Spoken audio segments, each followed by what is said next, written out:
All right, let me take this with Rohit Sharma, our correspondent, who's been on the ground right through the presidential election campaign, bringing us every update into the T. Rohit, your take on Donald Trump coming back to power, really the first president in the United States who's managed to lose out after his first term and then come back the next time. Give us a little more on the victory celebrations for Donald Trump that's currently panning out in America.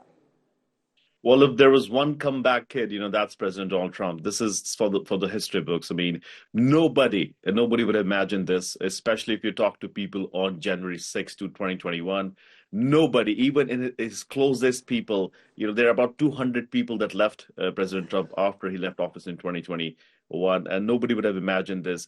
Look, he never stopped fighting. I go back to the image from his first assassination attempt when he rose up and with his fist and said fight, fight, fight.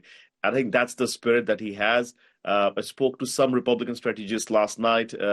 They said that President Donald Trump really wants to deliver for American people, and he kept his messaging was to keep it simple. And then look, what we saw last night was him absorbing everything, being very humble. Remember, he had about 25 to 30 people on that stage.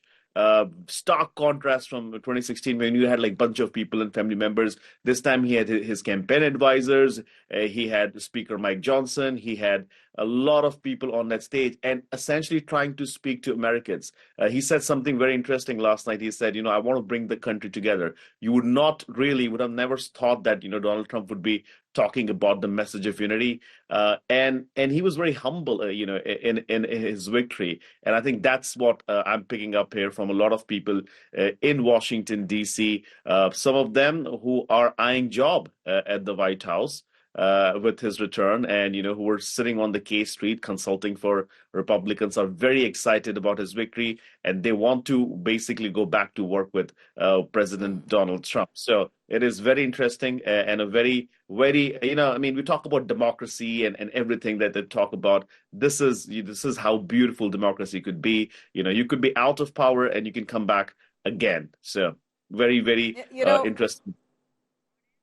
We also heard one of that message. We saw that tweet that Vivek put out saying that there was a lot of talk about how democracy is in danger in America, but this eventually spelled out very differently for Donald Trump. What did he really mean when he said that? When he says democracy is in danger, and it was Trump and only Trump who could protect it? Well, I think he's alluding to some of the things that he said during the primaries. I think he made it a point where he said Democrats want to make America a one-party system, and that if Democrats were to win, then they would actually do that. And if you look at some of these states, Nabila, and this is very interesting. I mean, it is in a sense, California is always won by Democrats, right? It's always won by Democrats. Texas is mostly won by Republicans. So I think his idea was that if Democrats came to power, there wouldn't be any democracy left in the sense that they would be only left with one single majority party, which would have been the Democratic Party.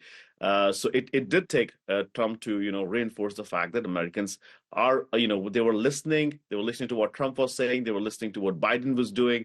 They were trying to scope out Vice President Kamala Harris. And in the end, overwhelmingly, they chose to go with President Trump, somebody they thought who looked presidential, somebody who's done the job before, and somebody they believe can actually make America great again. All right.